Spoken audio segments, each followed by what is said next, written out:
આ વર્ષે નવરાત્રિનો જે તહેવાર આજથી ચાલુ થયો છે એમાં સાબરકાંઠા પોલીસ દ્વારા આયોજિત સેફ અને સિક્યોર ગરબાની થીમ ઉપર અમે 9 દિવસ પોલીસ હેડક્વાર્ટરમાં ગરબા કરવાના છીએ, જેમાં લોકો માટે સાર્વજનિક ગરબાનો મહોત્સવ છે, જેમાં કોઈ પણ લોકો આવીને ગરબા ગાઈ શકે છે।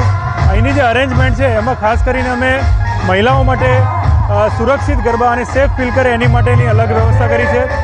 ગ્રાઉન્ડમાં સિવિલ ડ્રેસમાં અને ટ્રેડિશનલ ડ્રેસમાં મહિલા પોલીસ પણ ગરબા કરશે અને આખું ગ્રાઉન્ડ જે છે એ અમે સીસીટીવી કેમેરાથી સર્ચ કરેલું છે। ગ્રાઉન્ડની કેપેસિટી 10,000 જેટલી છે।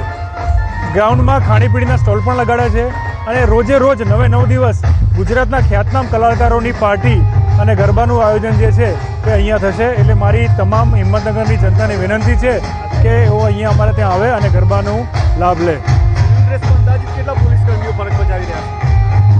આખા સાબરકાંઠા જિલ્લાની વાત કરું તો આખા સાબરકાંઠા જિલ્લામાં 1200 જેટલા પોલીસ કર્મીઓ અને આપણી 26 જેટલી સી ટીમ એ ફરજ બજાવી રહી છે।